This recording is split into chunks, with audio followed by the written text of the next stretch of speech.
Hello, my name is John Corser, and today, with this video, I'm going to be talking through the business support aspects of Eclipse. I'm going to be going through various different things that business support workers will be doing within Eclipse and some basic knowledge about how Eclipse works. First thing today is I'm going to log in. And as I've logged in, it's took me to the Eclipse home screen.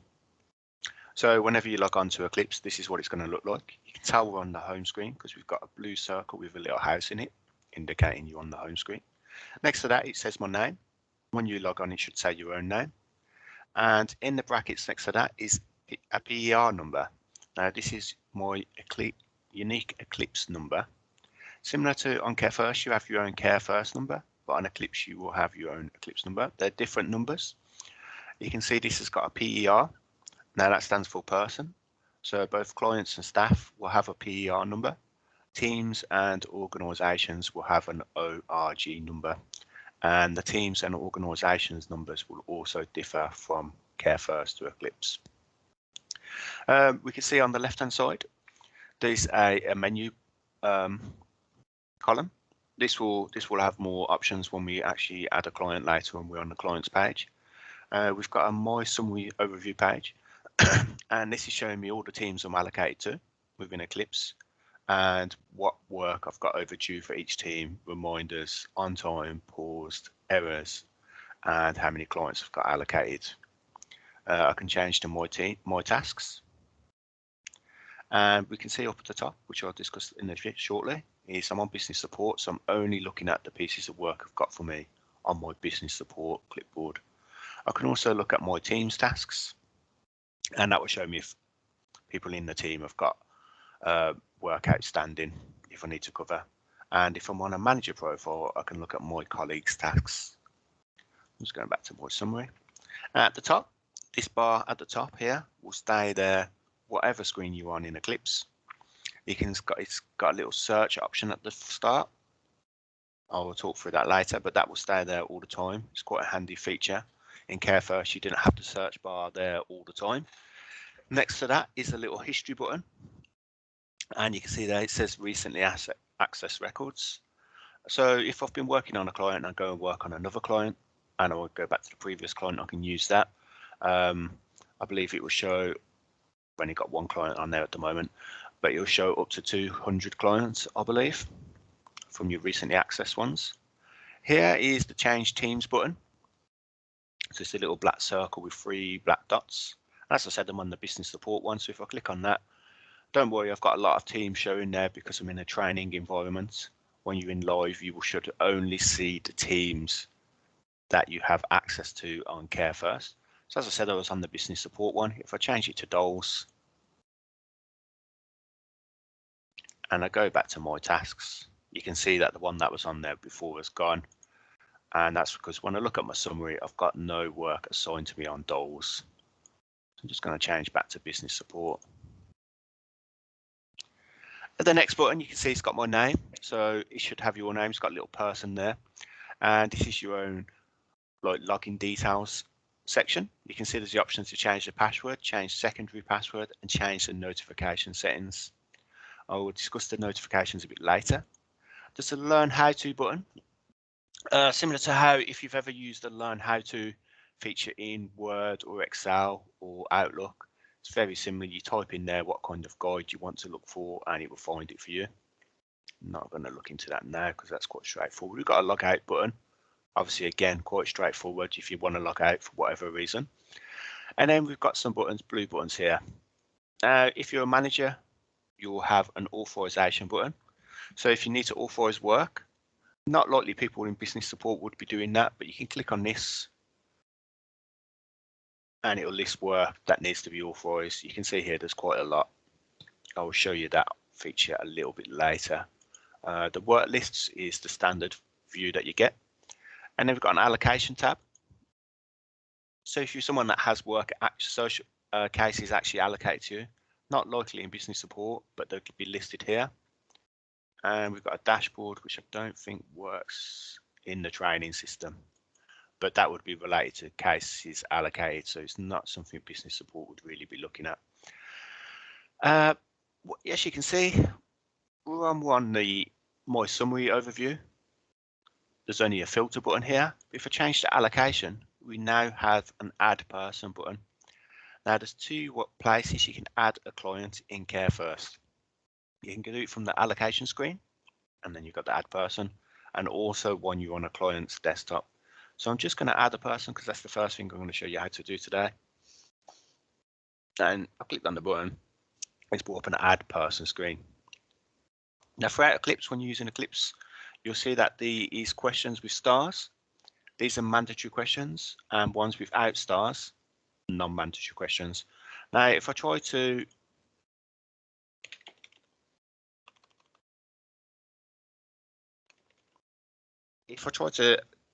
go ahead without answering all the mandatory questions, you can see it's come with errors. It's put red boxes around the mandatory questions, and at the top it's telling me there is a problem with the form, and it's telling me what the mandatory questions are. Now I can't see ethnicity on the screen because it's lower down, so if I click on this, it takes me straight to it. So it's quite a handy feature. You know, the forms are trying to help you out, so I'm just going to make up a client for today's purposes. You have to give them a name, a forename, and a surname. Date of birth, you can see it's got a little I next to it. So that is giving you information about how to fill it in. It says you can enter full or partial dates or an age. We'll update the other fields for you. So what that means, if I put the person was born in the year 2000, it's gave them an age of 21. I don't have to put a month or day in, but I'm going to give them that because it could be possible that you don't know the details fully, and you can add a temporary one and then go back and add the full details once you know the information. Also, you know, the option here is for adding carers. You have to add carers as an actual person in Eclipse compared to Care First, where you could add them as free text. So it could be that you don't know a carer's date of birth. You don't really need to ask it, so you could be putting an age that is reasonably close. And if that was the case, you could put, do you want to mark this exact date as estimated? You'd probably be using that. Gender is a mandatory question. There's the option to go unknown, so you could answer that later. Just going to go male. And ethnicity is also a mandatory question. You could also go not known and answer it later if you needed to. I'm just going to put my person as Bangladeshi. You can see we've got an option for NHS number. It's not mandatory. And we've got an option for CHI number, which is, I think, the Scottish equivalent of the NHS number. I'm not going to put them in because they're not mandatory, so I'm just going to go next. And now the next page is what is the relationship of the person we've just added to ourselves. It defaults to ourselves. You can see that's here. If you was adding someone on behalf of a social worker, what you do here is you click change and you type in that social worker's name. I'm just going to use a colleague's name and put that down, the social worker. Because we're not doing that at the moment, I'm just going to take that off and put myself back in.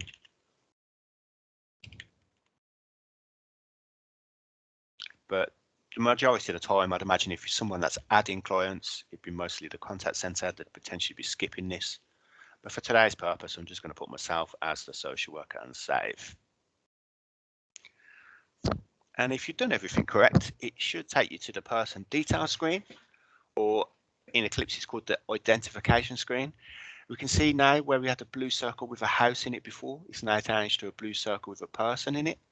And our name has been replaced by the client's name and their unique Eclipse number. And you can see here is all the basic details that I've added before. There's a blue button here for add. As I said, there was two places you could add a person. This is the other one. So if I just click on that just to show you, it's brought up the same screen as before. So if you had to add numerous clients back to back, you'd be doing that way. There's the option to add an alert and a warning and template, so I'll discuss them later. If I just scroll down briefly, just underneath down here, we've got an edit button, and this is where we can edit the details that we've just added. So if I'd spelled the person's name wrong, I'm just going to put that off. It should have been a Peter instead of Pete. And we've got options to do various different things. So there's the option for a display name. You can see there it's called a different name to full name, surname for display through the Eclipse system. So if the person was called Peter, but he prefers to be called Pete, you'd put that here, and it would help with if the correspondence going out and anyone looking at the client would know that he prefers to be called Pete. Got the option to add other names. You can see that's his aliases. You can change the date of birth. As I said, if you wasn't sure earlier, you could amend it here. You can amend the gender identity, sexual orientation. You can add the religion, country of birth, or citizenship. I'm not going to do any of those because they're quite straightforward. You can just click on the drop-down list options. So I'm just going to save that. And you can see here there's a person picture in a grey box. Now, this is where we do have the option to add a photo of the clients. In adults, we won't be doing that, but children's use the same system and they do that. So going forward, the longer we use Eclipse, you will be seeing photos of clients that have come through from children's and transitions team. I'm just going to scroll down, and we've got 6 tabs at the bottom, and this is what you normally see on Care First. So there are various different things. The first one's for addresses, so I'm just going to click on that, and it gives me the addresses filled screen. So I'm just going to quickly add an address by using this blue add button on the right. A lot of the times when you do things in Eclipse, it's a blue button on the right hand side. Now the first box is for if the person was homeless or no fixed abode, you'd be using this. Not quite sure why it's the first question, it should probably be the last one. If you put something in there, it won't let you add an address and it won't let you take that option out. So if you've accidentally put something in there, what you'll have to do is cancel and then add again. So I'm just going to give the person a postcode. Now the postcode feature is very good on Eclipse. I can just start typing it in and it should give me a drop down list of addresses at that postcode. So I'm just going to pick the first one. We can also, if we only knew partial part of the postcode, we can put that in and then go like that, and it'll list addresses with which match that. Just going to go back and give it that name address. Now, feature in Eclipse, which is better than Care First, is with the addresses. It gets the addresses from the postal database, which means that the addresses nationwide you should be able to add in Eclipse. The only times you shouldn't be able to add an address is if the person had a new address that had just been created, so a new build. Not likely, because I'd imagine by the time we're aware of someone like that for carer or client purposes, they'd probably be added to the postal database and would receive that update. Or if someone lived abroad. Now, if someone lived abroad, you would have to get that location added manually. So people that would live abroad would potentially be some kind of financial representative, but it's not something that we'd be having to add very often. So I'm not going to talk through that. Type, I'm going to put home, usage, permanence, room and floor would be to do if they had a flat. The other good thing about the addresses, sorry, that I forgot to mention is, on Care First, addresses were entered manually. Because we're getting it from a postal database, and you saw I had to select from the drop-down list. If this was a flat and it had 93 A, B, C or D, it would make me pick one of those options. So obviously that's good for correspondence being sent out or anyone going to visit, they're going to go to the right address. Whereas potentially in Care First, we had people going to the wrong addresses. So we can see here we've got a date box, start date. Majority of the time when you add an address, it's just going to be today's date. But if the person had moved last week because it was someone that you'd been working on, you could just add last week's date. But I'm just going to use this little blue button underneath that says select current date. There's the option to go do not disclose. So obviously if the person didn't want anyone to know their address, you'd select this. I'm going to select it so you can see what it looks like. You don't have to if you're following along. I'm just going to click the green save button. And we can see it's added an address. We've got the red thing for the do not disclose. You can see that's quite clear. And it's also adding an address just underneath the client's name, which I'll show you later what that does. Now I'm just going to go and continue through these tabs. I'm going to add the contact details. You can see again I've got a blue add button. So I'm just going to click on and add a home telephone number. Just going to go landline permanent, and I'm just going to give them a basic 1234567 number. There's the option to go verified, so if the number had been confirmed, you'd select that. I'm not going to do that. I'm just going to go green save button, and you can see it's added a telephone number. Now, a good thing here compared to Care First is it's really clear. Each different thing has got a grey box, so you can see clearly the difference. In Care First, it was all quite jumbled up and a bit more difficult to look at. You can obviously clearly see which telephone number, mobile number, email address, fax number, social media, and website. The latter three aren't likely to be used much by clients, but the options are there to add them. Something that you can't do in Eclipse compared to Care First is add text. So if I try to add text, you can see that it's a problem. It must only be numbers. So if you needed to add please call brother, you add that as an alert, which I'll show you shortly. I'm just going to go down, and reference numbers is the same as what you'd expect to see in Care First reference numbers. So if the person had a passport number, a national insurance number, they would be listed here. But the additional thing that is now listed is if you're in Eclipse, the person's Care First number would show. And if you was now using Care First, the person's Eclipse number would show. So it's handy if you're doing multi-system working. I'm not going to add any reference numbers because they're quite straightforward. Languages. See, I'm going to click on that, and it's very similar to the contact details. It's got these lovely grey boxes to differentiate the different parts of this field. So I'm going to use the blue add button, and I'm going to add a language. And if I start typing in English, it gives me a little drop-down list. Now, what you must do is you must select from the drop-down list. If I just type it in and try to save, it's coming up with an error because I haven't selected one of the ones from the drop-down list. Now, that might sound a bad thing, but throughout Eclipse, you'll see that that's how it works, and it is actually handy. In Care First, you'd have to remember the codes for a lot of things, or use the little magnifying glass. You're not having to do that in Eclipse, and once you get used to this, it'll be a lot better.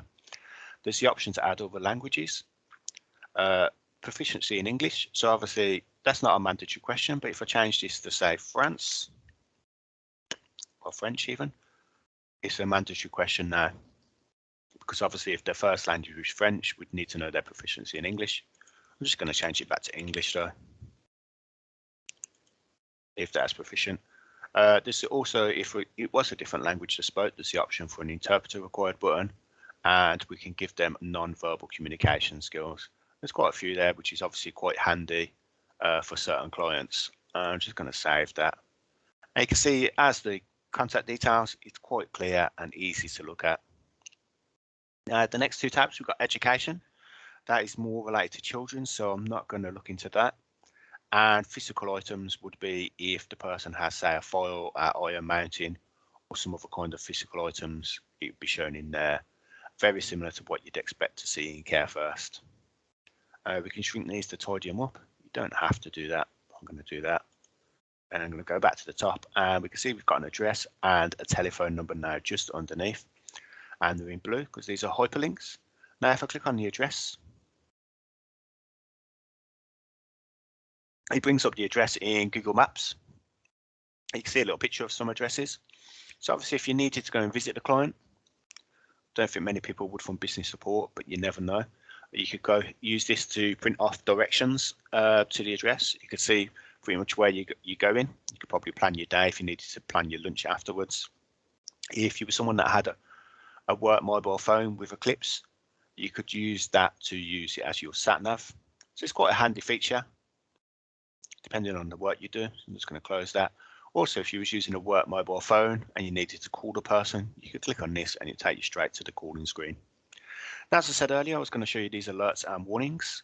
So the alerts is quite a lot of options for that. Anyone should be able to add an alert. If we look on the list, there's quite a few for children's in the middle. But as we was talking about earlier, there was the one to do with please call brother. So I'm going to go communication preferences, and well, I'll use this one because it's one I had earlier. And obviously, actually, I'll use this one.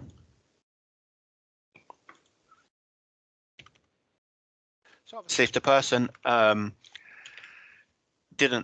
couldn't take phone calls for whatever reason, you'd put to please call the son or the brother or mother or whoever it is, just add a start date. There's various different types of contact preferences you'd be adding here if you add them in Care First. You can see right next to the person's name, we've got an orange circle with an exclamation mark, and if I hover over it, it tells me the communication preferences. So there's various different ones that people would be adding, all depending on the type of work you do. There's quite a few options in there. Warnings. Warnings work the same way as they're doing Care First, only a manager should be able to add them. However, other staff can look at them, but not edit them. So I'm just going to add a warning.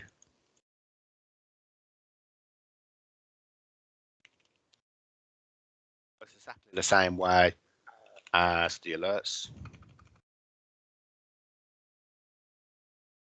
Just put the start date in and save. And you can see it's added it as a red circle this time with a triangle and an exclamation mark, so a more official, please look at this, obviously get your attention. You can see it's got dangerous pets. Now if I change to a different profile that isn't a manager one,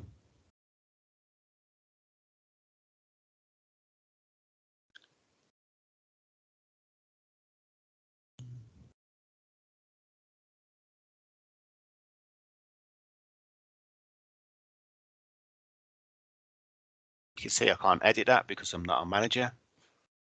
But if I hover over it, I can see that it's got dangerous pets. So it's quite handy. It's easy to see. Obviously, if you was looking at the client for the first time, these quite stand out quite well, so it's quite good. We've got a templates button. So if you're someone that uses Care First to make templates for various different things, you can see there's an option here, which I believe this is something some people in business support work on. You can use this to create the template you need to print it. And if I generate that, it'd go into this Documents tab.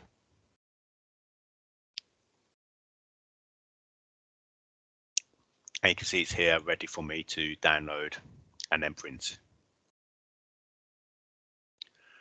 Right, the next thing that I'm going to do is look at relationships. As you can see, as I mentioned earlier, because we're on a client, we've now got various different tabs in this menus field, the same as similar to what you'd see in Care First. Now, something we're going to do is a little bit weird because it's not something many business support people would be doing. Is we're going to end my relationship today and re-put it on from tomorrow, just so you can see how the relationship screen works. So you can see that I've got there that I'm the social worker. If I just use this select button on the right, it's giving me the options to end the relationship. You can see these are already filled in because there's no need to change them. I'm just going to put today's date in and put relationship ended. You can see there's a warning box at the bottom saying you sure you wish to do this. Well, yes, because that's what I'm doing.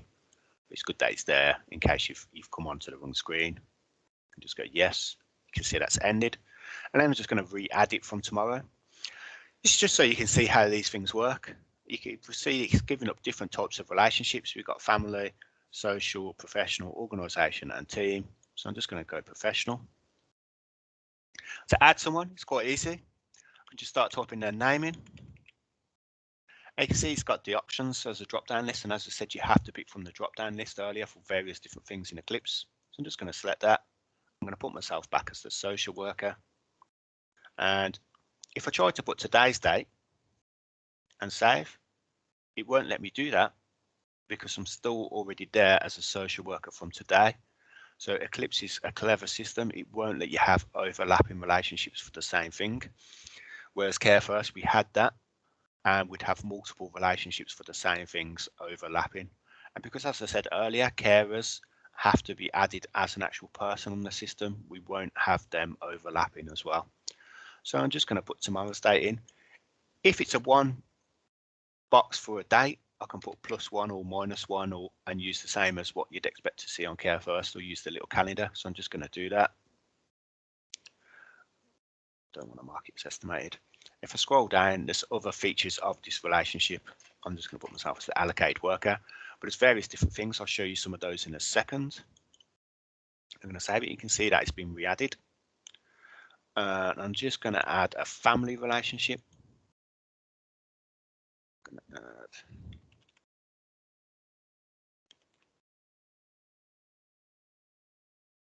I'm going to add him as the brother.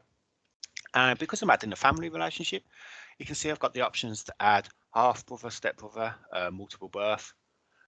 Because it's a family relationship, you can add that, but obviously if you was adding a professional, you wouldn't have these options.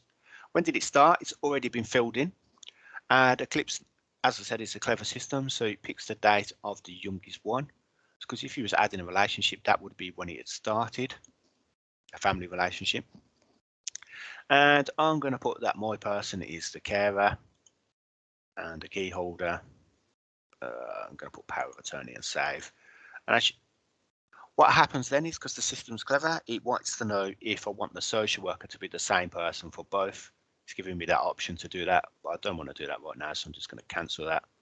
And we can see it's got these options here that I've just ticked. If I hover over them, it tells me them. We can also click on the organisations tab if we wanted to see what teams and providers are allocated to the person. There's none there because I've obviously created a new person today. And what we're going to do then is we're going to click on this graph button. And it gives me a nice little family tree. It's not a great person for me to add it. I want to add someone that's got a bit more information. So I'm just going to add someone else.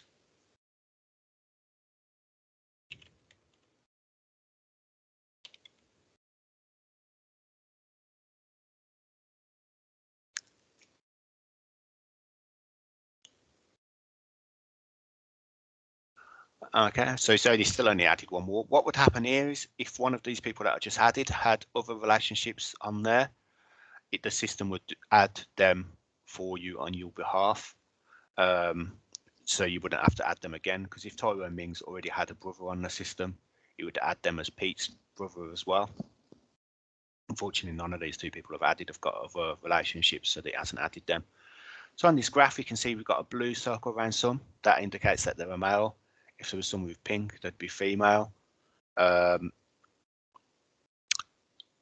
Also, we can zoom in and out on the left. We can look at a key, so it breaks down the various different lines. You can see if I scroll down, unfortunately, it shrinks on the right-hand side. But you can see there's loads of different things there. Fortunately, my little family tree has not got loads of people. We can see a suggested one. There's none for suggested, because unfortunately these two people haven't got many people. And we can see a second family line, so it's the lines going backwards and forwards. Let me take that off.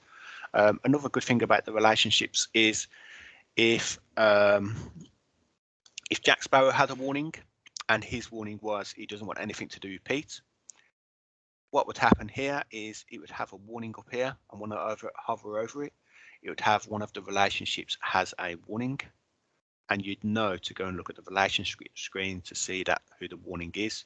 So it's quite a handy preemptive feature. You wouldn't have to look at all of Pete's relationships to know if anyone's got that. You'd know that someone has got some kind of warning at the start when you first look at the client.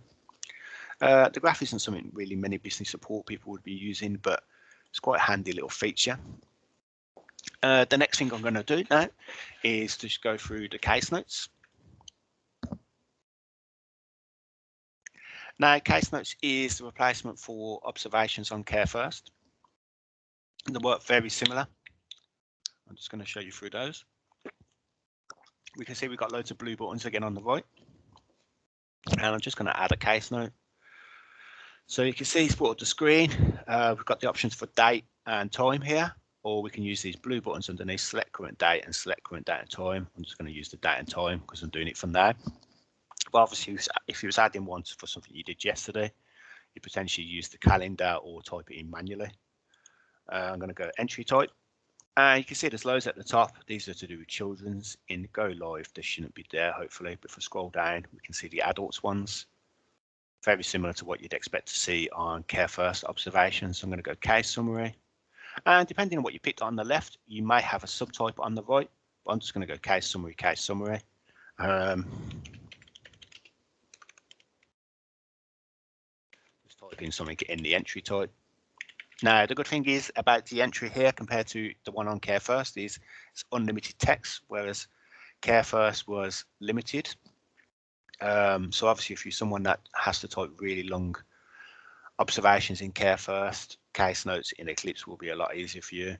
There's the option to change the font, make it bold and embed an image. I'm not going to look at that too much now. Underneath, we've got source options. So these are similar to what you'd expect to see in Care First. You're saying where the source of information has come from. Unfortunately, in this training system, it doesn't work, but that's how it'd be operating. We've then got some buttons at the bottom. Obviously, cancel is quite straightforward. It just gets rid of it all completely and leaves this screen. Got the option to complete. Now, complete and save work the same way as what they do in Care First. So if I complete it, it means I can't come back in and edit it. If I save, I can go away and then come back later and continue editing the message. So obviously, the similar to Care First, you'd know why you want to save or complete. And we've got an option to upload. So upload is to upload a file to the case note, and this is the replacement for e-records. So once we go live, we shouldn't be using e-records anymore, apart from for historical files, and you should be uploading everything to either a case note or to a form, which I'll show you later. And I'm just going to show you how that works. I'm just going to click the upload button, and we've got a button to choose file. And it brings up a search option, very similar to how if you was attaching a file to an email. It looks exactly the same. We've got folders that we can search for on the left, and we can use a search feature at the top. But I'm just going to add one that I've been using on my desktop, give it a title.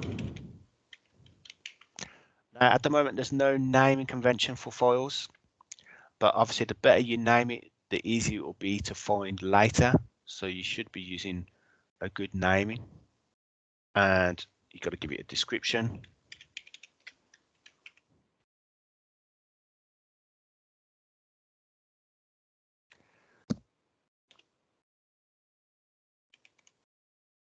And there's the options for source, organization, and source, the same as what it was on the case note.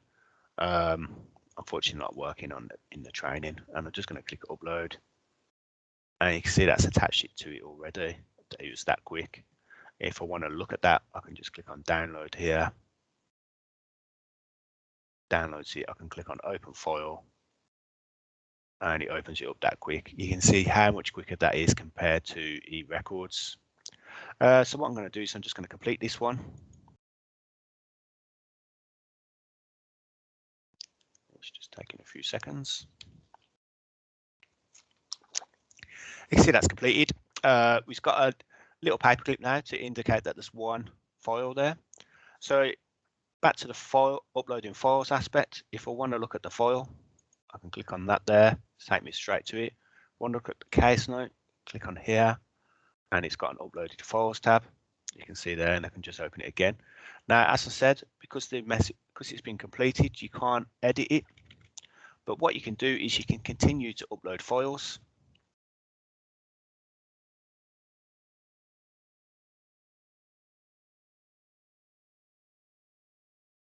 You can see that's attached to another one. So we've now got two. There's also, you can click on this select button and upload file.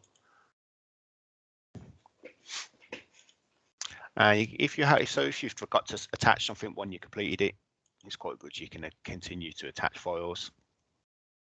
The files that you can obviously find them here, or you can go to this documents button that we looked at briefly earlier.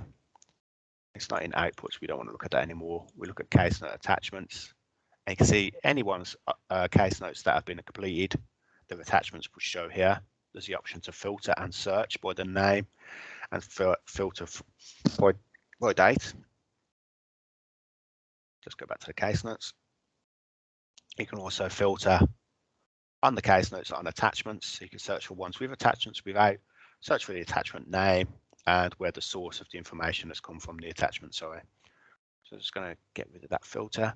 What I'm going to do now is just add a couple more case notes. So if you just bear with me, I'll just do this really quickly, just selecting different things, just so you can see the different options that it does.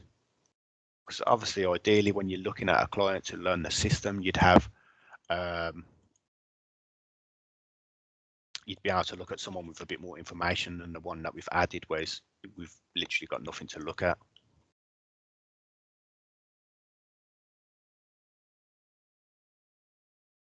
Just add 4 really quickly. Now, this is the default view setting of case notes. And you can see, obviously, we've got an entry date column, which has got the blue hyperlinks to open them. And then we've got what the entry is. Now, this is quite long because obviously if I add one with a lot of information, just bear with me a second.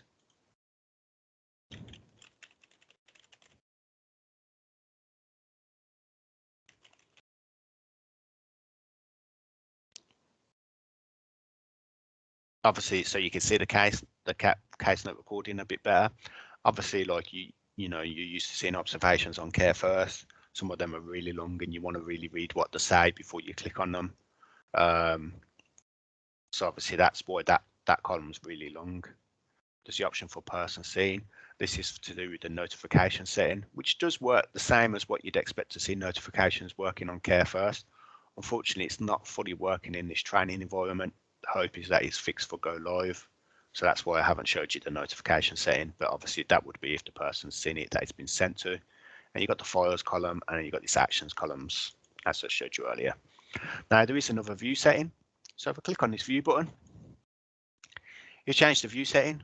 We've still got the same first 2 columns, but you can see this one's been shrunk. So that enables us to see the different types of entry types, the different sources. As I said, in the training system, that's not working. So unfortunately, we can't see anything there. We've got the practitioner. So the practitioner is the person that's added the case note. So obviously, unfortunately, I've added them all, but if different people had added ones, you'd see them there. We've got a status one, which is all pieces of paper. Now, the ones where it's got no orange circle and tick is ones where it's just been saved and not completed. You can hover over it, you see it says draft. And once what I've been completed, I've got this orange circle with the tick. You hover over that and you can see it's completed. We've still got the person seen and the files button column and the actions column. I've just changed that back, and I'll take you through the filter settings. There's quite a lot of options for filtering. Go to the first one.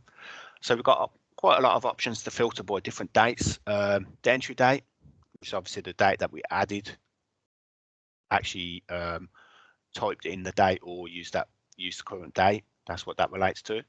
There's a recorded date, so that would be the date that someone actually added the case note, and the last edited date was obviously the date someone's completed it or last used it. We've got some quick search options for last 7 days, last 30, last year. If we click on per people, unfortunately, obviously, because I'm the only one that's added something here, we can only see my name as the practitioner and where I work. So obviously, if someone was working for health, you potentially see their health options here. For source, obviously, as I said, isn't fully working in the training system, so we can't really see anything there. But if it was various different people from different organisations, you could see that there. We've got type. So obviously, unfortunately, I've only added 5 different ones.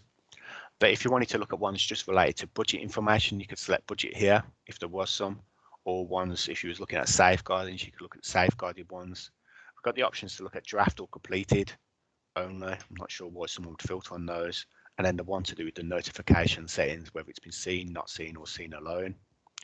Group is related to children, so you wouldn't really be using that. And then, as I said, you've got the attachments one. So that's it to do with case notes. It's quite a handy feature. A good thing about it compared to Care First is when you're looking at a Care First client that's got loads of observations, the system can sometimes crash. I've looked at case notes on people that have got hundreds and hundreds, and it's never really crashed for me, so that's quite a good system. The next thing I'm going to show you is work lists and forms. Now, forms are the replacement for assessments from Care First. So obviously they're very similar. It's a different name and the work different because they're in a different system. But to add a form, you must do that via a work list. You won't be able to add forms in the Forms tab. You have to add a work list. Now, a work list is the step-by-step process of something to be completed, a process. Most of the time, they're to do with forms. The majority of work lists will have 2 or 3 steps, which will be add form, complete form, and potentially get form authorized. But depending on the work you do, you may see some that say send letter, send chaser letter, upload letter to Eclipse, it just depends on the type of work you do. I know a lot of business support workers won't be adding forms or work lists, but it's just handy to see how that system works because business support workers do various different roles. So I'm just going to add a work list. Again, we've got some blue add buttons on the right hand side, and it's listed all the work lists that are available for me to add because I'm in the training system. If you're someone that can add work lists, you'd only see the ones that you would need to add. You wouldn't be able to add ones for various different things that is nothing to do with you. And you can see they're all in alphabetical order. I can filter through the tabs. I can add more rows. But what I can do, which is nice and easy, if I've got a long list, I can click on the filter button. It gives me the option to search. I can just start typing in what I'm going to use, and it automatically does it for me, searches for me. So I'm going to add an initial contact, and then click the green add button. I know that people that are watching this in business support won't likely be adding an initial contact, but it's just good to see the 3 or 4 most basic forms that are used the majority of the time in social services, because all the forms and work lists are very similar. They all look the same, they all operate the same. So just seeing 1 or 2 of this will show you how to do your own ones if you need to do them. As I said, it's brought up the tasks. There's only 2 tasks: add the initial contact and complete. And I can't actually do anything with this one because you can see it's not quite highlighted because I have to do the first task first. I'm going to click on that, and it's giving me the option to add form. So I'm going to click on that green button.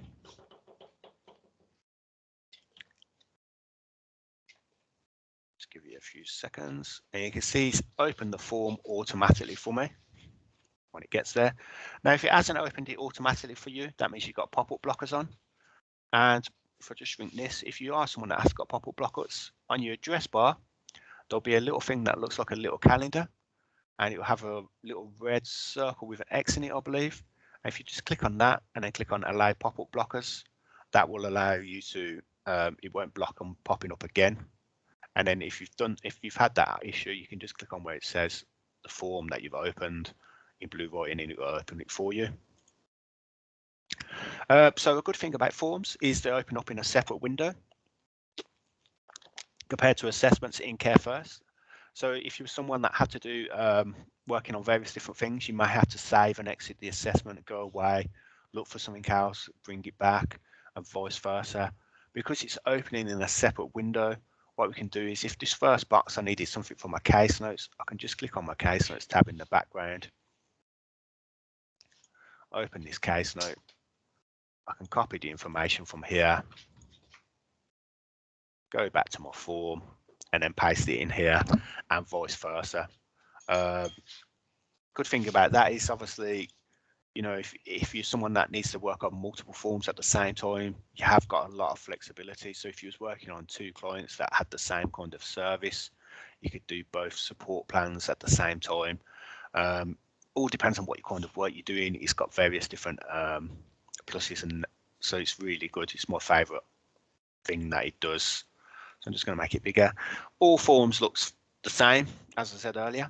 You have a contents column on the left, and then you have the actual main part of the form on the right. We've got some exit and exit complete buttons at the top, and you can see the contents have got these little orange triangles with a number in it matching over here, and these are where the mandatory questions are. If I want to skip straight to a certain part on the form, I can use this contents page to do that. So I'm just going to go from the start, and each part of the form has got a little box around it, you can see, and I've got a little edit button and an edit button at the top.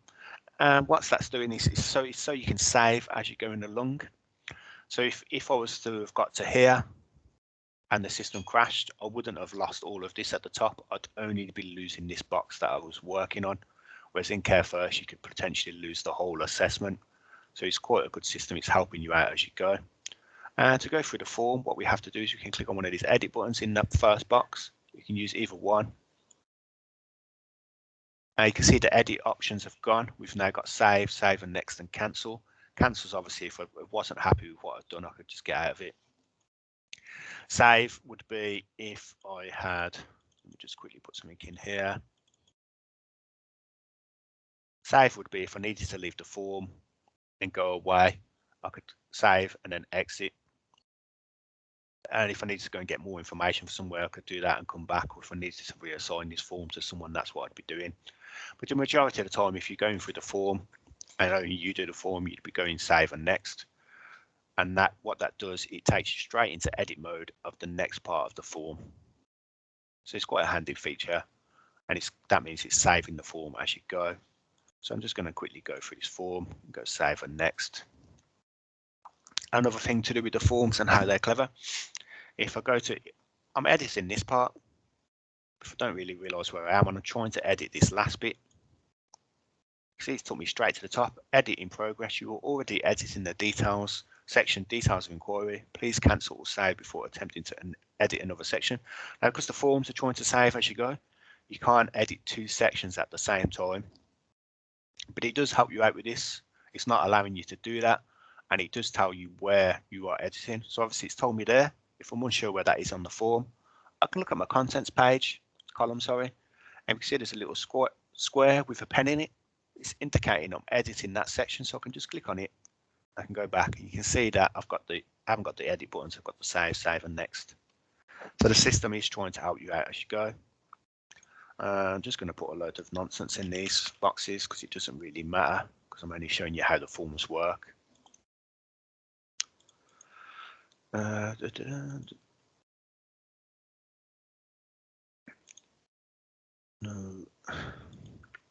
Some parts of forms have little guidance boxes, and if I hover over them, it tells me what it is. And you can see here, this one isn't very good. It says if so amended yes. Well, obviously that's quite obvious, but other forms have better guidance. That one's unfortunately not great. So if I just save and next that. The other thing I'm going to show you is if I try to exit and complete a form, which I haven't finished with mandatory questions, you'll see it won't allow that. It'll say there is a problem with the form, and it'll tell me what sections I haven't finished. And I can click on them because the hyperlinks, and it takes me back to it. So I'm just going to continue editing the form. Another good thing about the form is there are intelligent system forms. So what will happen is if I select this option, you can see it's gave me a question here. Whereas if I select referral, it's giving me different options. So it's only asking me the questions depending on the route of inquiry I'm going down. So what that enables us to do in Care First, there'll be forms where people would fill in boxes that didn't need to be filled in because the boxes are there and they don't generate automatically depending on what you answer. Whereas in Eclipse, they only generate depending on what questions you are answering within the form. I'm just going to take my person down to conversation 1 or 2. And you can see that has given me the option to assign to a team. So various different forms will allow you to assign the next form that is generated to a team. So if I wanted to send that to, say, Edgbaston, if I start typing in Edgbaston, it's giving me all the different types of Edgbaston teams. I'm going to send that one to that. A good thing is if I needed to send that to Edgbaston and it has a safeguarding as well, I could open the safeguarding one and type in safeguarding, and it's giving me the option to send that one to safeguarding. I'm not going to do that though. I'm just going to do a conversation 1 or 2 to myself. Just put a load of nonsense in these boxes. See here we've got an orange box, and it's telling you something that you must do. Add language and communication needs to the language sections on the person record. If contract preferences are unlikely to change, consider adding these as an alert on the person record. Well, we've already done that, so I don't need to do that. If I got to this stage of the form and hadn't done it, it's obviously telling me, reminding me I need to. I don't need to do that because I've already done it. I'm just going to go to that. You can see we've got another guidance here.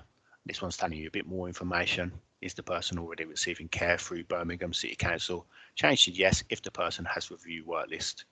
They don't, so I'm not going to select that. I'm just going to put that to a community person. Save and next. There's one other thing I forgot to tell you, thinking about the orange boxes. You do sometimes see some blue boxes, and these are guidance boxes telling you, giving you help about how to complete the form. So obviously it was telling you here, listen and connect, listen actively, don't assume anything. The questions below are guide only to assist you in facilitating the conversation. And it's giving you, if you was doing this form, questions that you could ask the person and you could put the information in there. The form's now completed. We can see we've got no orange boxes on the left and obviously no orange boxes on the right because they match. So I can exit and complete that form. Do you wish to complete? Yes. And complete. And we can see now, similar to case notes, we've got a piece of paper with the orange tick in it.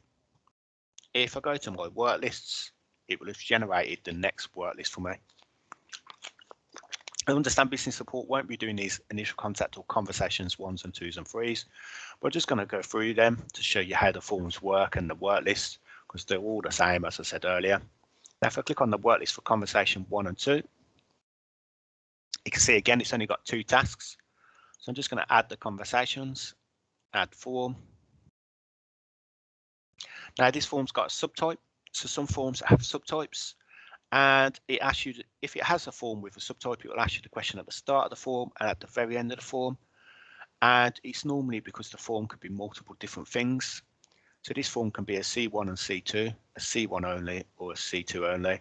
At the start of the form, you have got the option to skip. So if you're unsure what the form will end up being, you could do that and answer it at the end. So that's what I'm going to do now. If you knew what it was, you could answer it at the start. And you can see it's carried through some information from the previous form. So in Care First, you'd have to use a view last and grab to bring the information across. Eclipse is doing that for you. So there's no view last and grab button because any information that needs to come across, it will bring that information across for you. So it's saving you time and making your work life easier. If you needed to edit it because it had changed, you could obviously edit it. So it's not that it's saved it and it's now not changeable because things could have changed depending on the questions that it's carried across.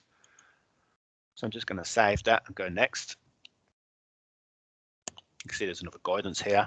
If this is blank, add the date the person made contact. It's not about hospital discharge. It's already brought this information across from before that one. Is there any support? No. I'm going to put conversation 1. We've got another guidance here. And as you can see, selecting conversation 1 will allow a conversation 2 to be recorded afterwards. So if you was unsure, it is helping you, give you guidance about how you can do the forms. And you can see here, there's no more contents afterwards. But what will happen is when I go on conversation 1, it will generate the conversation 1 questions for me. And as I said earlier, it's only asking you the questions you need to be asked, depending on what route you're taking down. If I didn't want to go on to conversation 1, I wanted a 2, and I've clicked on the wrong thing, what I could do here is go cancel, go back up to conversation details, edit, and change it to a 2. And you can see the one for 1 has gone, and I've got a 2, but I'm just going to change it back to a 1 so I can do both. See, it's not once you've selected something, you can always go back and change it as long as you haven't completed the actual form. And so I'm just going to, we've got all these blue information boxes telling us how to complete the form. We're not going to do too much about that because no one in business support would really be doing these forms. It's just to show you how the forms work. So you all operate the same way. We'll just go no, no, no, yes, today's date. And as you saw earlier, it's giving me now the option to add a conversation 2 if required. So I'm going to go yes. You see there's no conversation 2 questions, but once I go save and next, it's generated the questions for me. So depending on the forms you complete, you'll be seeing very similar things to this. And if it needs to generate extra questions, the form that you're working on, it will do that for you. Some forms have questions that look like this. Like this one. And a good example of this is if the person was having multiple different types of support. So if the person was having home support, I'm going to ignore what it's saying here. I'm just going to pretend it's for home support. And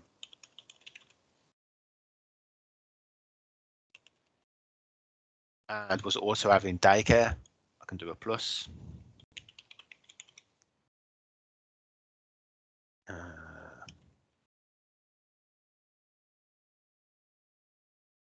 And I can add more and more. I can take them off if need to, or can get rid of that information. So it's just how all forms work. It's quite easy to go through.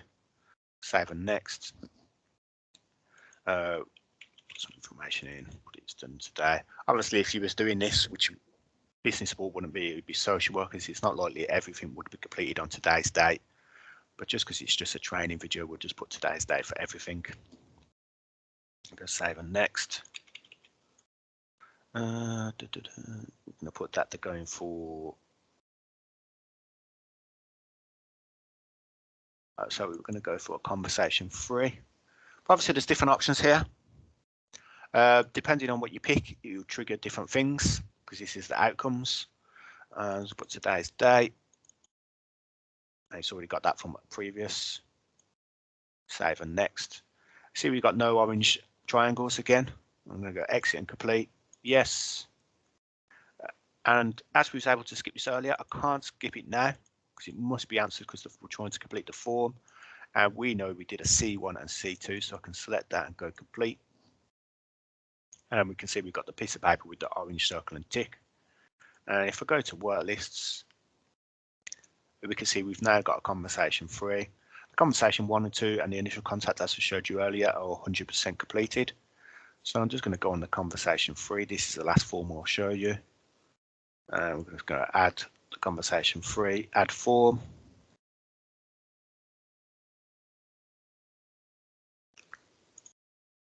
You can see once again, all the forms look the same. I'm just going to quickly go through this one. Doesn't need a careless assessment. But as you can see, all forms work the same way. All depends on what they're doing. This one's an eligibility question. So if I click on this, it will trigger different options. I'm just going to put the person has long-term health condition, physical other. What that would do is it doesn't actually say it on the form, but that will trigger a classification for that. Just going to put some in these.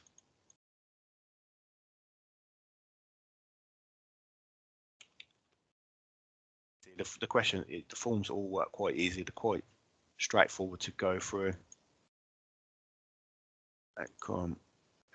So depending on what I select here, this is the last question with orange triangle, mandatory question. So if I was to go to support plan declined, we've got no other questions underneath. If I was to go through the standard route of that it does need a support plan, brings up another question which is mandatory. So if you're someone from finance and you're watching this is quite a handy question for you to see. It's asking them, does the adult have anyone supporting them with the financial arrangements? If they do, please record the name, address and telephone number of that person here. If the adult is managing their own financial arrangements, please record that fact here. There's guidance and it's telling the social worker this will create an automatic case note entry. So obviously this is something good for the finance people where they'd see it. I'm just going to put this in, which is obviously if there was a financial representative, that detail should be recorded here. Save and next. And we see now we've got an orange triangle that wasn't there before because it's all depending on what we selected in the outcome one. These are already pretty much filled in. They've carried the information across. We've got physical support, personal care, save and next. We've got another orange question saying, it is your responsibility to ensure that where ethnicity is known, it is recorded on person record. We've already done that, so we don't need to worry about that. We've got exit and complete. Yes, complete. You can see I've got another white piece of paper with the orange circle and the tick. And if I go to work lists, that has gone 100% and it's triggered the support plan and the commission of care, which I'm not going to take you through because you don't need to see loads and loads of forms. They all work the same way, depending on what type of form you have. So has obviously different questions, but the questions, if you're someone that does assessments on Care First, you should be used to seeing the questions because they're the same kind of questions. They shouldn't really have changed much, just tidied up and made to work better. So the other work list I'm going to show you is the message work list. So I'm just going to type in MES. You can see there's 3 different types of messages. One for client financial services, contact center and worker team. Majority of people here will be using worker team. Now, a message from worker team is very similar to how an activity is. So obviously you'd send someone an activity if you was telling them they must do something, whereas you send them an observation notification to just notify them of something, whereas an activity would be to say, please do this. So that has been replaced by message work lists. It's not really called an activity, but it's very, very similar and it has the same kind of purpose. You see, it's just got two. So I'm just going to add the message, add form. Again, because it's a form, it looks exactly the same. We've got our contents and the boxes on the right. So I'm just going to go through this one, put today's date. Time of message is not a mandatory question. You can put it in if you want. There's no need to worry about it not being there because it will show it on the work list page and the forms. It will say when it's been actually generated. If you want to put it in there to cover yourself, that's fine, but you must put it in with the double dots. So I'm just going to pretend that I'm sending someone a message.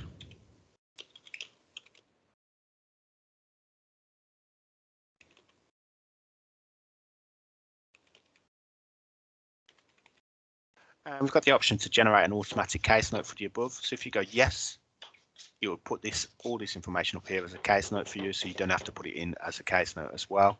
Depending on what you're sending would depend on whether you go yes or no, but you must either answer yes or no because it's mandatory. So I'm just going to go yes because I want it to be a case note to cover myself as well. Save and next, and we're on the notifications one. So we've got the option to do it as standard or urgent.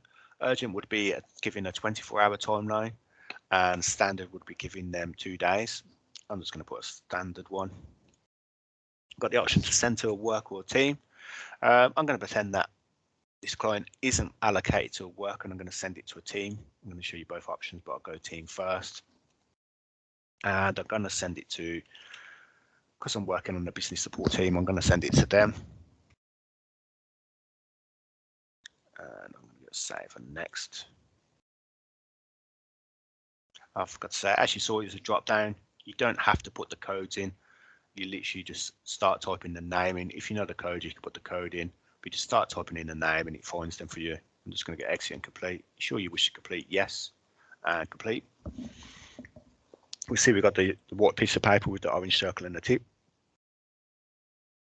And if I go on the work lists, we can see that we've got a notification of standard message from worker team. Whereas all this was allocated to myself, you can see that's been sent to the business support. Now, as I was the one that was sent it, I'm going to pretend that I wasn't. I'm going to now pretend that I'm the team that has received that piece of work. Just in case you receive activities, I'm just going to show you how it looks if you receive a message. So I'm going to go back to my desktop. I'm on my business support team. You can see there's some work, so I'm just going to go on my team's tasks. And you can see there's a piece of work here to do with Pete, my client. So we've got a few different options here. So now I'm pretending I'm the person receiving this. I'm working on this team's clipboard. I can click on the person's name if I need to go and look at the case. I can click on this to take me straight to that notification. Or I can use these dots to prioritize the work or reassign work list. Now, depending on what team you work on, different teams work different ways. Some teams, they would just go in and complete the work. Other teams, they would have to reassign them work to themselves before they complete the work. So I'm going to have to show you the reassign work lists.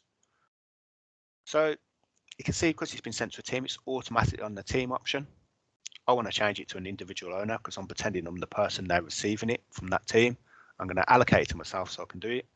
It says assign to myself and it's got the same team, so I'm going to assign to another person. I'm going to start typing in my name. And then you have to select the team that you're doing the piece of work for. If you only work for one team, it will select that, or it won't give you the option to change teams. But if you work on multiple teams, you have to select what team it is. So I'm going to go business support team. And it does this because I'll give an example. If you did safeguarding work and say work for Erdington, but the work was related purely for safeguarding and you was off work sick, your safeguarding manager would know that that piece of work was there. Whereas your Erdington manager would have no reason to look at it because it's not related to Erdington, it's related just to the safeguarding.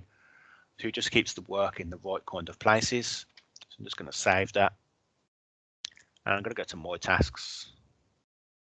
And you can see now it's on more tasks. If I'm on more summary, it's there as well. So that's now been reassigned to myself. And what would happen is, if I wasn't reassigning it myself but someone else was reassigning it to me, the notifications button that is here, it would have that there was a 1 there, and I could click on it, and it would tell me what the notification is, and I could click on it to go that way. I can go to it from more teams tasks. And the things with the notifications is, I'll just quickly show you that before we go into that actual piece of work. If I click on change notification settings, so this is where you get the notifications that you've received work, the settings to change them.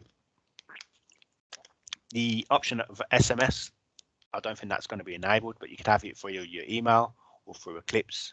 In my cases and my team's cases, or notable events. As you are business support workers, you'd probably be only having Eclipse and work list assignments and task reminders. But if you were someone that was going on leave for a week, you may want to change it to email, because you may prefer looking at it for your emails when you come back. There's various different options. There's no default setting ticked. You can see none of these have been selected. So if you want these turned on, you could turn them on when we go live. This may change. There may be more options added or some took off. But it works very similar to how social media notifications work, or any apps that you use. I'm not going to mess with any of those. So I've got this piece of work now. I'm going to look at it. So it's on my task now. I'm going to click on it, the notification of standard message. And it's took me to the work list. I can see that it's 50% complete. Click on this. And it's saying I've got to complete the notification of standard message. I can go on this to view form. And it's opened it up, and you can see, as I said earlier, it looks a lot like an activity. The bit at the top is telling me what I need to do, and then the bit at the bottom is what I've done. Exactly the same as how an activity works.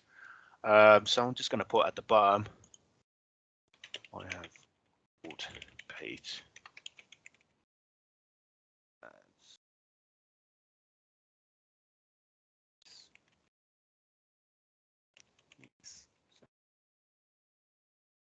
Obviously, depending on what kind of work you do, would depend on what kind of information you see here. This is just an example.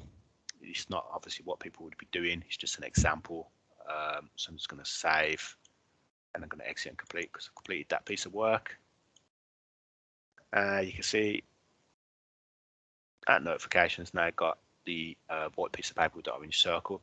So if I was the person who'd sent it, and I'd want to check to see if it'd been done, out of curiosity, or if it was something I was waiting for a response, I could come to the forms on the client. I could see that it's got the piece of paper with the orange circle and the tick, or I could go to the work lists, and you can see that it's also on there. So you'd know that John Course has completed it, and you can see he hasn't got the date there. If I go to the forms, I can change the view, and we can see the date that John Course completed the work. Let's take that off. So that is the app for sending it to a team. I'm just going to show you what it's like if you send it to a person. So I'm just going to do the same thing as before.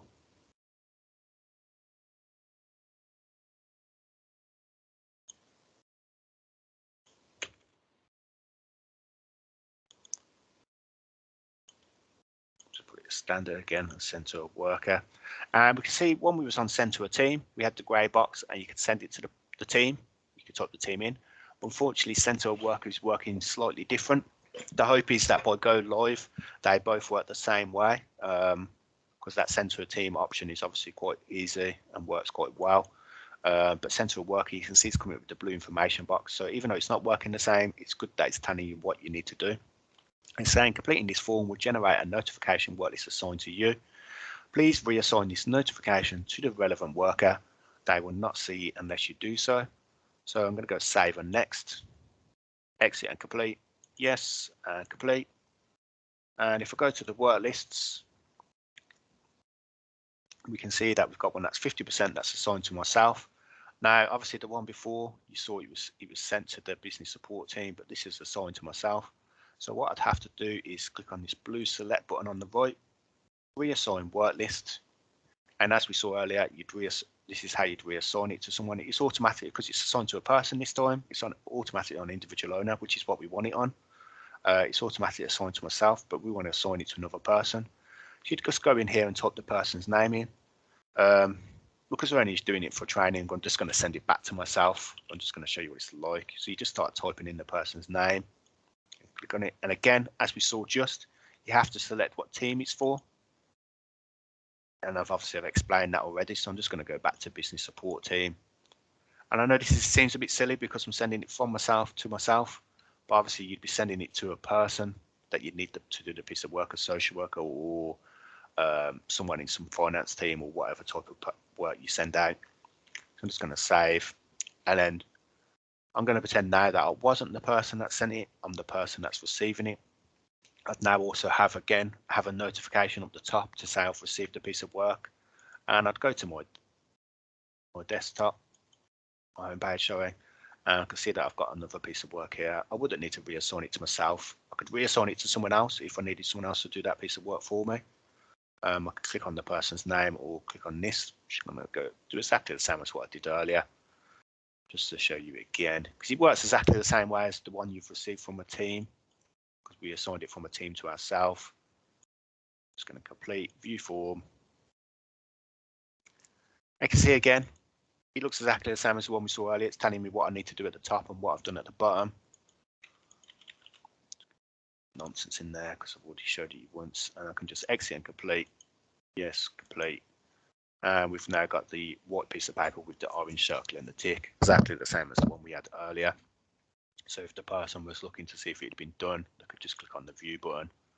I can see that I've completed it today. Now, understand the work list and the forms are quite fiddly. They do take a little bit of time of getting used to, but once you get used to them, they are a lot better than how assessments work on Care First. So the other work list I'm going to do, which is to end allocation. This isn't something that you'd be doing as business support, but it's just to give you an overview of how cases would work from start to finish on Eclipse. So I'm just going to add an allocation one, just end. So we've got end allocation or close case.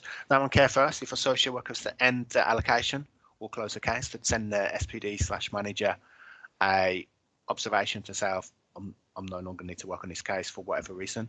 They'd now be doing it as a work list. So I'm just going to add. You can see this has got 3 tasks: add, submit, and authorize. Because the manager has to check it and make sure it's okay, they have to authorize these ones. So I'm just going to add. This one's got a subtype. I'll select one of those later, same as the conversation 1 and 2. And you can see, even though it's an end allocation, the form looks the same, similar kind of layout. As I said, all forms work very similar. They've all got the same kind of layout. We've only got one box on this one because it's all depending on what I'm going to pick. So I'm just going to show you both options. I'm going to go first for end allocation.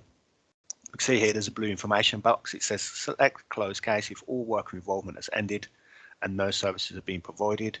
If services continue or other work has remained allocated, select end allocation. I'm just going to quickly show you the end allocation one first. You can see that's brought up an end allocation box, and it's giving you information to remind you to do everything. Complete all forms, work list, case notes you are responsible for. Ensure data quality items are up to date. For example, address, relationships, classification, warnings, and alerts. So obviously what happens sometimes at the moment is when a social worker is ending allocation, they have got a lot of stuff, to be fair, to close off, as you can see from that list. But this is reminding them they have to close off all of those different things. So really they shouldn't have an excuse for not doing it anymore. Whereas in Care First, there was no reminder. You can see there's guidance, and it says this will create an automatic case note entry. And they'd be putting their summary of why they want to close case. I'm not going to close the case, so I'm going to not end the allocation, so I'm going to do a closed case one. You can see this box has stayed the same, so whatever I select here is still there. I'm going to set close case, and the end allocation one has changed to closed case. Now it's very similar. It's giving you the same information, but it's doing it as a checklist. Complete all recording and ensure data quality items are up to date. Work a checklist. Ensure business support have been instructed to end any service agreements. Ensure all forms, work lists and case notes are completed. Ensure data quality items are up to date, for example, address, relationships, classification, warnings and alerts. If the person is deceased, check date died. And it's a mandatory question, so they have to answer it. If they only select 2, it's saying they must select all 4. They can't leave the form without doing it. If I put something in there, you can see it's not allowing it. They must select all 4. So there's no way they can say that they didn't know they had to do something, because they're actually checking a box to say they've done it. What I'm going to put is that Pete has passed away today.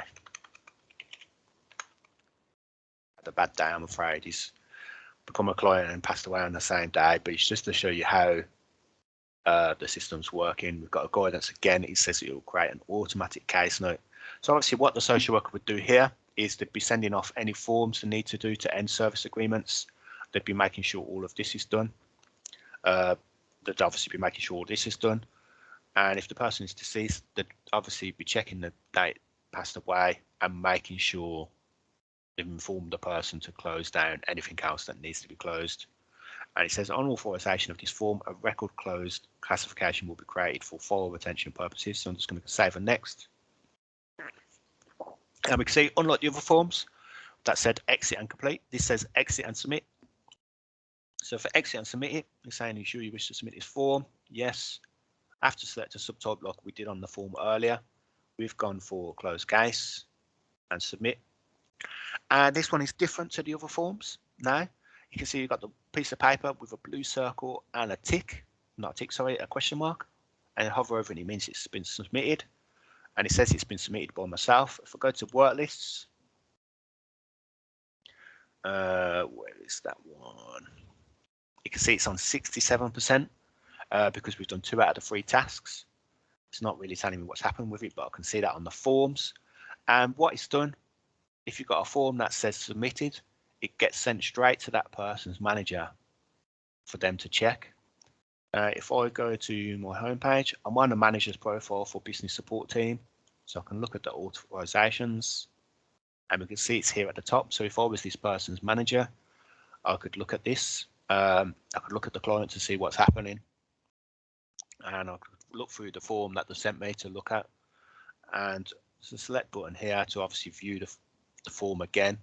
We've got an option to reject and authorize. So obviously if I wasn't happy with what they sent me, I could click reject, and what that does is it gives me rejection comments, and it's mandatory because obviously if you was rejecting someone's work, you'd want to give them the reason why for them to know what they need to do to correct it. But I'm just going to authorize the work. Again, it's mandatory for authorization comments. Obviously, if you was a manager, you wouldn't be putting OK, you'd be putting something a little bit more official. It's only a training exercise today, so I'm just going to put OK. And that's authorized it. And if I go back to my client on the forms, you can see now it's got a white piece of paper with a green circle and a tick. If I hover over it, it says complete and authorized. So obviously it's telling you that it's something that needed to be authorized. And if I go to my person screen, that's it for work list. I'm just going to show you what's happened with my person. We can see now we've got 2 classifications from what we've done today. There's the one from earlier that said they had long-term personal care support. It's up the top, and the record of closed and the date. Now, because this person is deceased, if I was a business support officer and I'd received the information to decease the person, obviously I'd go and close the addresses. But to mark the client as an actual deceased, you go to where the date of birth is and it's got died question mark. Now it's not ideal that it says died question mark, but that is what you click on. Because died question mark makes it sound like as the person died constantly. But you click on that and you put the date of death in. So I'm just going to put today's date. And it's giving you quite a big warning there. Are you sure you want to record that this person has died? Obviously we know we do because we've been told that the person has passed away, but obviously if you come on this screen by accident, you didn't realize she was on the screen by accident, you could just go no. So just going to go yes, and you can see it's marked the person as deceased. It's got a little D there next for deceased. The other things I was going to quickly show you is If I click on the person's name, it takes me to a person summary screen. And we can see, I know we've only been working on the clients today, but we can see there's some information. If the person had a photo added, it'd be there. Obviously, we haven't got that because it's adults. We can see key relationships there. We can see the overview, which was from the last case note, which is obviously a person has passed away. We can see the events that have been added. There's a classification. There's a here, and there's a chronology timeline. Unfortunately, because the person's only been added today and deceased today, we can only see today. If there was yesterday's on there and there was no work done yesterday, it'd be a grey box with yesterday's date. Because there's work done today, I can just click on it, and it's giving me all of the information about what's happened today. It's quite handy to looking at the person's summary. There is also a finance summary screen. This isn't working in the training system, but for Go Live, it should hopefully be working. It's getting all the information from Care First, the key details, financial representative, personal budget, what services and payments they've got, and their charging information. So there is quite a lot of information on there. Maybe the other thing I need to show you is you've got the e-records button there. So if you need to go to get historical files from e-records, you can click on that. And there's a share cared record. Talking of e-records, the only other thing I forgot to show you is I did say you can attach files to forms. So if I just quickly go to the forms.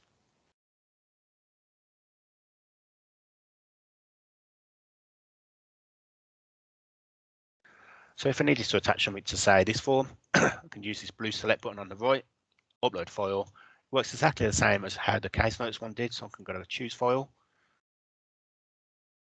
It's going to use the same file and upload. And you can see it's got the paperclip next to it, and it's got one file. And if I go to documents, we can see that if I look on the forms, attachments, there's one there.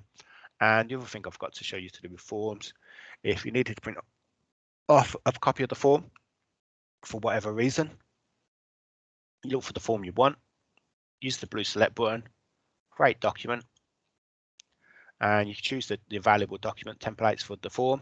So this one's only got conversations and format types. Depending on what kind of form you're printing off, you may have different options here, but this is just a PDF one. Click generate. You can see it's started the document process started. Go to documents. On outputs, we can see that there is the conversation one there. So I could just download it and then print it or attach it to an email. It all depends on if you, I don't know if many people in business support would print forms, but the option is there to do that. And as you can see, I forgot to say earlier, I've totally forgot to show you how the search bar works. You can see the search bar stayed at the top the whole time. No matter what I click on, the system seems to have crashed. But that's not good.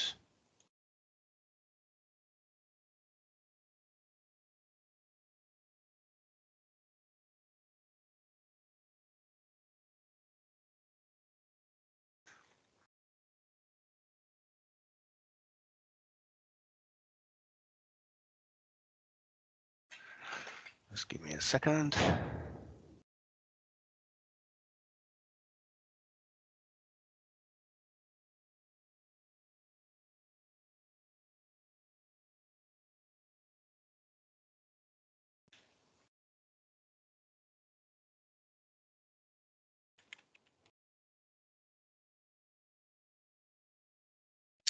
Not sure what happened there. Yeah, as you can see, the search bar stays at the top the whole time. And I've totally forgot to show you how the search bar works. So we've got the option to search for person, group, or organisation. So group is related to children, so you wouldn't be using that. Organisation is if you were searching for teams or providers. So you wouldn't really be using that very much. You'd normally be on person, which is the default option. And if I start typing in the person's name, take off the caps, you can see it's brought him up. It's bringing up other people. If I go for someone with a bit of a better name, go John. You can see it's got John at the start and John for surname. So it's searching for people with all variants of John. So if it's a name that sounds like John, it will also bring that up. It'll only list so many in this that I can click on. I can go on show all. and lists all the different people with the name John. You can see there's obviously tabs of them. It's got Johnson, because obviously John is in the word Johnson. And if I need to show criteria and refine the search, I can do that here. There's the option to add date of birth, NHS numbers, but you can also get to this advanced search screen by take that out, click on advanced, and we can search here on the advanced search, probably what you'd be using more for searching for clients. We can go male, female. You don't have to put multiples in here or bits of anything. You can just search on various different ones. You can search on just the address if you wanted.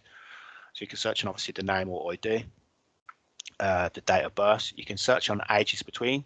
So if you was unsure if the person was 24 or 25, you could search from, say, maybe the ages of 23 to 26, and it brings up anyone in that age range.